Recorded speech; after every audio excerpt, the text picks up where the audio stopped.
Hello students, आपका एक बार फिर से स्वागत है आपके अपने यूट्यूब चैनल लहरे सर ऑनलाइन क्लासेस में। क्लास 5 सब्जेक्ट हिंदी पार्ट 6 चित्रकार मोर। तो आज हम पढ़ेंगे चित्रकार मोर। चित्रकार मतलब जो चित्र बनाता है, और कौन बना रहा है? मोर। चलिए, तो इस पाठ में हम देखेंगे पाठ का उच्चारण, उसका अर्थ, प्रश्न अभ्यास, भाषा तत्व और व्याकरण। चलिए, इतना सब कुछ हमें इसमें देखने हैं। तो सबसे पहले चलते हैं पाठ के उच्चारण की ओर।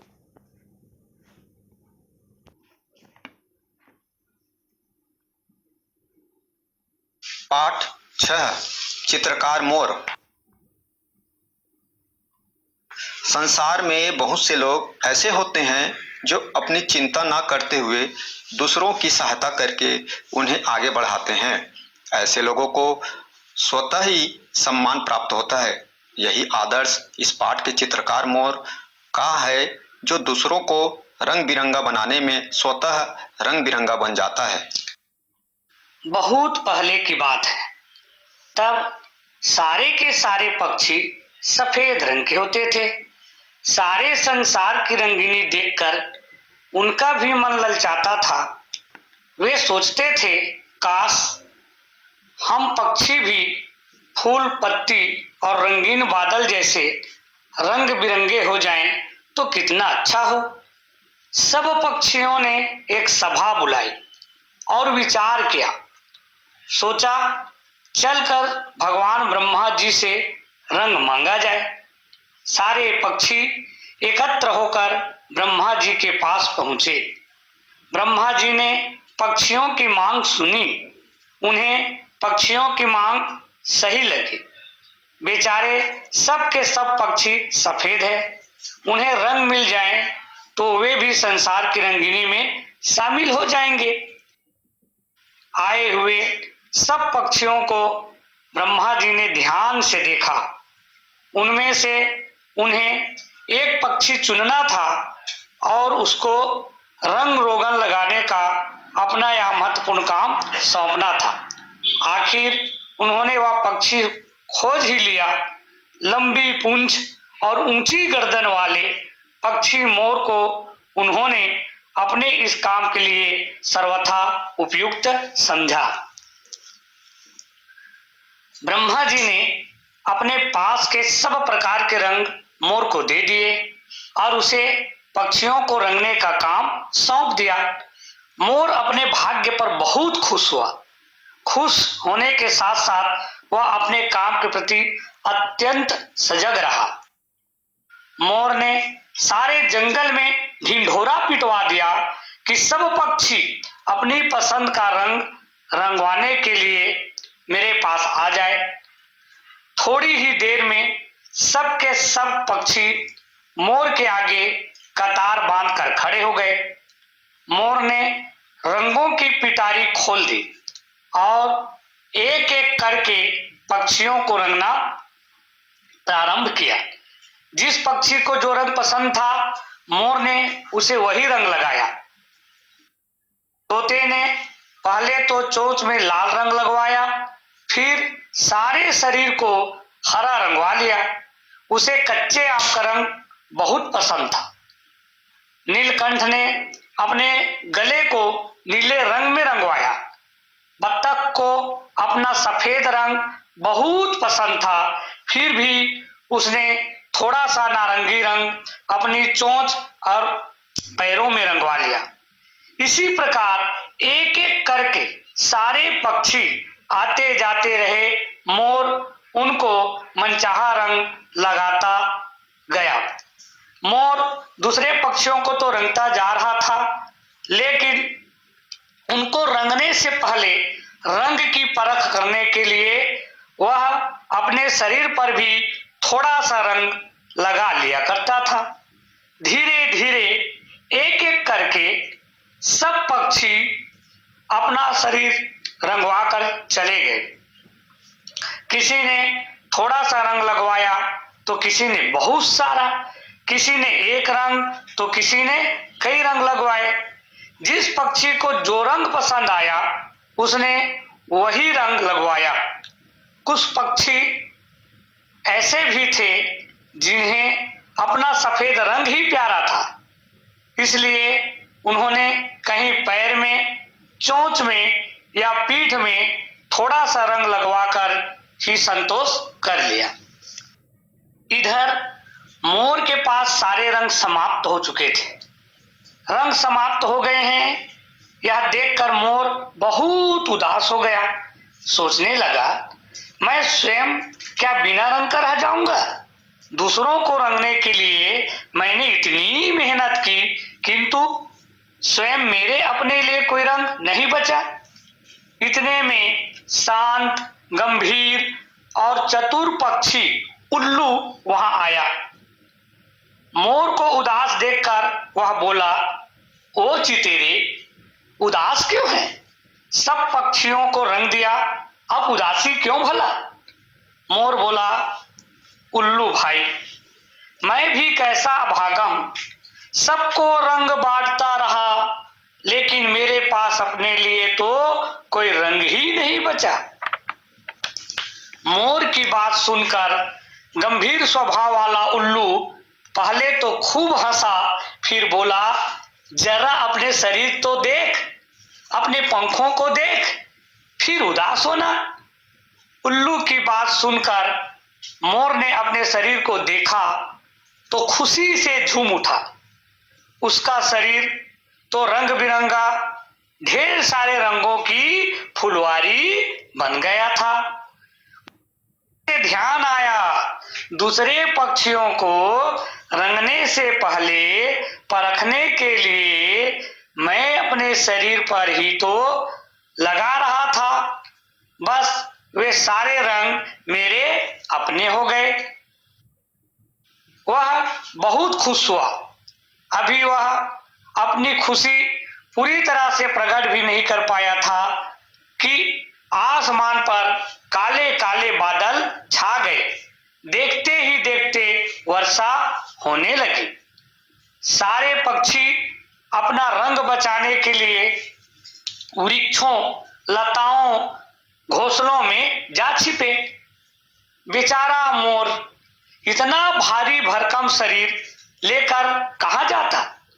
उसे लगा कि अब तो पानी की बूंदें उसके सारे रंग धो डालेंगी और वह पहले जैसा बेरंग और श्वेत हो जाएगा। किंतु ब्रह्मा जी ने जो रंग दिए थे वे क्या इतने कच्चे थे कि वर्षा के पानी से धुल जाते? वे तो पक्के हो चुके थे। मोर ने देखा पानी की बूंदों का तो उसके शरीर पर, उसके रंगीन पंखों पर कोई असर ही नहीं हो रहा था। बस फिर क्या था? खुशी के मारे उसने सारे पंख फैला लिए और वह नाचने लगा। तब से लेकर आज तक मोर जब भी बादलों को देखता है तब अपने शरीर के सुंदर रंगों को देखकर पंख फैलाकर नाचने लगता है।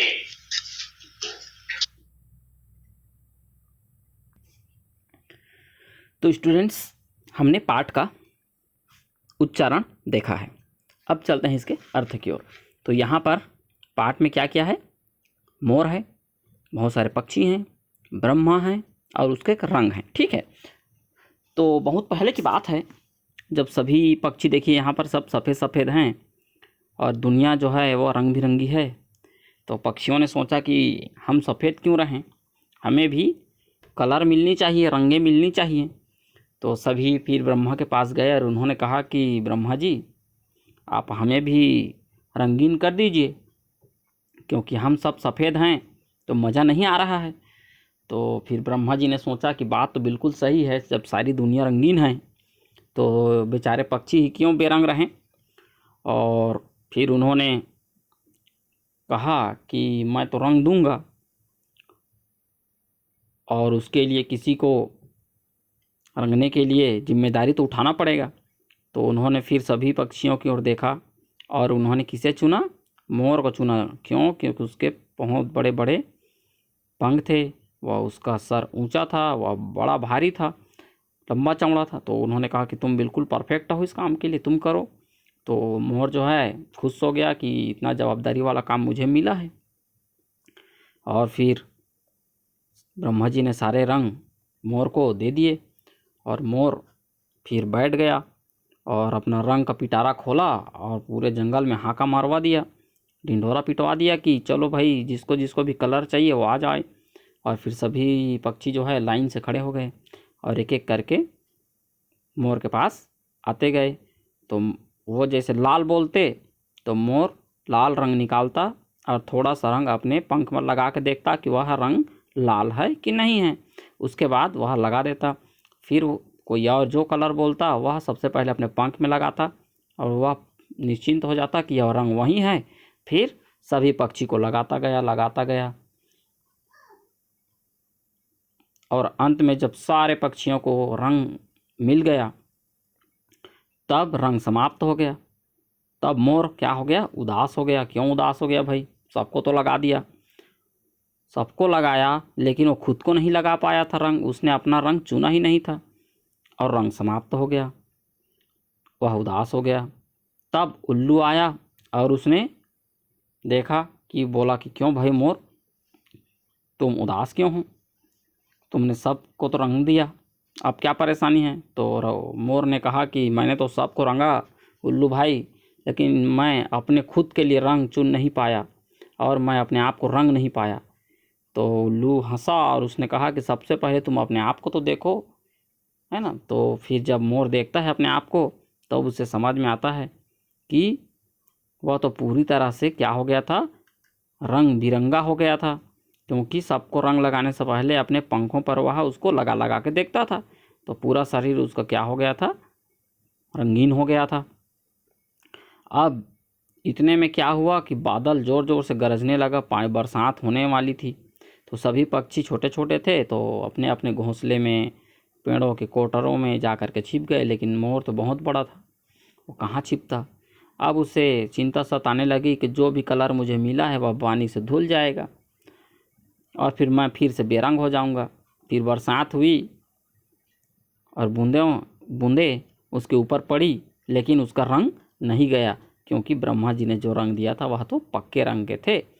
तो इसी तरह फिर मोर अपने सारे पंख को फैला करके नाचने लगा और तब से लेकर आज तक जब भी बादल आता है तो मोर क्या करता है, वह नाचने लगता है खुशी से।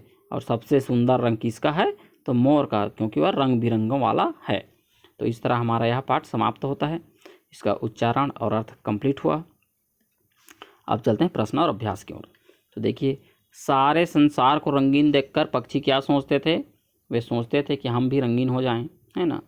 पक्षियों के रंग पाने के लिए क्या प्रयास किया, उन्होंने ब्रह्मा जी के पास जा कर के गुहार लगाई। ठीक है। मोर रंग बिरंगा कैसे हो गया, दूसरों पक्षियों को रंगने से पहले वह थोड़ा सा रंग अपने पंखों में लगा कर देख लेता था कि वह रंग सही है कि नहीं, और इसी तरह करते करते उसके सारे पंख जो है रंग बिरंगा हो गया। ब्रह्मा जी ने रंग रोगन के लिए मोर को ही क्यों चुना, मोर जो है वह लंबा, उसकी गर्दन लंबी और उसके पंख बहुत बड़े थे, इसलिए उसको चुना। मोर की बात सुनकर उल्लू क्यों हंस पड़ा, क्योंकि मोर ने कहा कि मैं अपने लिए रंग ही नहीं चुन पाया हूँ। तो उल्लू हंसा, क्योंकि मोर रंग बिरंगा हो चुका था पहले से, इसलिए उल्लू हंसा था। मोर के शरीर पर लगा रंग वर्षा के पानी से धुल जाता तो क्या होता, तो मोर बहुत उदास हो जाता, है ना। मोर अन्य पक्षियों को रंग लगाते समय अपने शरीर पर रंग लगाकर ना देखता तो क्या होता, तो उसके लिए रंग ही नहीं बचता और वह सफ़ेद का सफ़ेद रह जाता, है ना। पर्यावरण संरक्षण में पक्षियों का बहुत ही महत्वपूर्ण योगदान है, इस तथ्य पर पुष्टि हेतु अपने तर्क दें। पर्यावरण संरक्षण में क्या है, देखिए बताता हूँ। तो पक्षी हमारे पर्यावरण में क्या फ़ायदा करते हैं, देखिए सबसे पहले तो ऊपर में चील गिद्ध जो होते हैं वे मरे हुए जानवरों को क्या करते हैं, उसको खान पान करते हैं। और पर्यावरण की सुरक्षा किस प्रकार करते हैं, पौधे से फलों को खाते हैं, फिर बीजों को एक स्थान से दूसरे स्थान में फैलाते हैं, जिससे वृक्ष उगते हैं। और भी बहुत सारे योगदान देते हैं पक्षी पर्यावरण में, कीटों को रोकते हैं ताकि पेड़ पौधे और फसलों से बचाया जा सके। इस प्रकार से बहुत सारे उनके योगदान होते हैं। ठीक है, अब चलते हैं भाषा तत्व और व्याकरण की ओर। ठीक है, पहला, नीचे लिखे मुहावरों के अर्थ लिखकर वाक्यों में प्रयोग करो। मन ललचाना, मन ललचाना माने इच्छा प्रबल हो जाना, है ना। लड्डू को देखकर मेरा मन ललचा गया, इस प्रकार। ढिंढोरा पिटवाना मतलब किसी बात को पूरे समूह में फैलाना। ठीक है, जैसे गांव में मिट्टी तेल को वितरण के लिए क्या करते हैं, ढिंढोरा पिटवाते हैं, हाका लगवाते हैं ना, उसी प्रकार। खुशी से झूम उठना मतलब मन खुश हो जाना। मुझे 2 लड्डू मिले तो मेरा मन खुशी से झूम उठा। इस प्रकार से आपको वाक्य में प्रयोग करना है। कुछ शब्दों का प्रयोग कभी कभी 2 बार भी होता है, जैसे क्या क्या, साथ साथ, कौन कौन, एक एक, कब कब, काले काले आदि। इन शब्दों का अपने वाक्यों में प्रयोग करो। तो इसको अपने वाक्यों में प्रयोग करना है, जैसे कि तुम सब क्या क्या खाओगे। इस प्रकार, क्या क्या मतलब सब अलग अलग क्या क्या खाएंगे। अब हम दोनों साथ साथ चलते हैं। साथ साथ मतलब मैं तुम्हारे साथ और तुम मेरे साथ। इस प्रकार, हम में से कौन कौन लड्डू नहीं खाएगा। तो हम 5 लोग हैं, तो उसमें से कौन कौन है जो लड्डू नहीं खाएगा। इस प्रकार, हम सबको एक एक लड्डू मिलेगा, तो सबको एक एक लड्डू ही मिलेंगे। तुम सब कब कब अपने गांव जाओगे। तो कब कब मतलब सबके लिए अलग अलग कब कब है। कौन कब गांव जाएगा, तो कौन कब गांव जाओगे। इस प्रकार से, तुम सबके बाल काले काले क्यों हैं। तो इसका मतलब यह है कि वहाँ पर जितने भी बालक हैं उन सबके बाल काले ही हैं, किसी का रंग अलग नहीं है। इस प्रकार से इसको वाक्य में प्रयोग करनी है। ठीक है, एक ही शब्द के एक से ज़्यादा अर्थ हो सकते हैं। नीचे लिखे, जैसे कि यहाँ पर देखते हैं धरा। अब धरा को यहाँ पर पढ़ते हैं। वर्षा ऋतु में धरा हरी भरी हो जाती है। धरा मतलब यहाँ पर पृथ्वी हो गई। नाटक देखने के लिए मोहन ने अजीब रूप धरा। अब यहाँ पर धरा का मतलब धारण करना है। ठीक है, अजीब रूप धारण किया है, और यहाँ पर धरा मतलब धरती है। इस प्रकार से अलग अलग वाक्य में अलग अलग इसका उपयोग अर्थ देखने को मिलता है। ठीक है, बेर का 2 अर्थों में उपयोग करो। ठीक है, ये आपको करना है। बेर शब्द को 2 अर्थों में उपयोग करना है। कभी कभी निषेधात्मक वाक्य को क्या का प्रयोग करके भी प्रकट किया जाता है। वे क्या इतने कच्चे थे कि वर्षा के भय से धुल जाते। इस प्रकार से। ठीक है, अब देखिए, क्या शब्द का ऐसे ही अर्थ में और प्रयोग करो। बच्चा हंस रहा है। हंसना बच्चे के स्वास्थ्य के लिए हानिकारक है, तो इसका उपयोग आपको क्या करके करना है। देखिए, यहाँ पर पहले वाक्य में हंसना क्रिया के रूप में प्रयोग हुआ है, बच्चा हंस रहा है।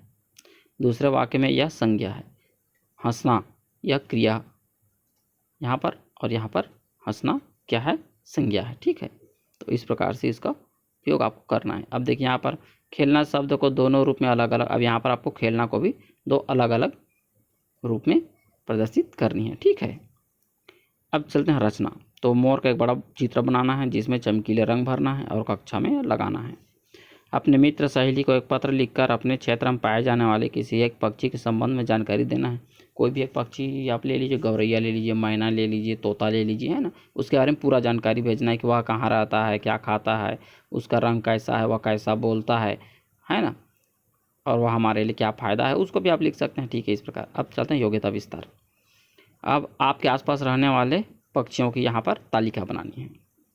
पक्षियों के नाम, स्थानीय नाम, है ना, और वैज्ञानिक नाम, फिर उसका रंग और वह कहाँ रहते हैं। जैसे हम लोग गौरैया को क्या बोलते हैं, गुड़हेरा बोलते हैं। यहाँ पर उसको गौरैया या स्पैरो ऐसा लिख सकते हैं। फिर उसका रंग, फिर वो कहाँ रहता है। जैसे कि तोता है, उसको मिट्ठू बोलते हैं, फिर तोता, है ना। तो उस प्रकार से उसका आप पूरा लिख सकते हैं। ठीक है, तो इसी के साथ हमारा यह पाठ भी समाप्त हुआ। अब अगले पाठ को हम पाठ 7 क्यों क्यों छोरी जल्द ही लेकर के आएंगे। तब तक आप अभ्यास करते रहें। Okay students, bye.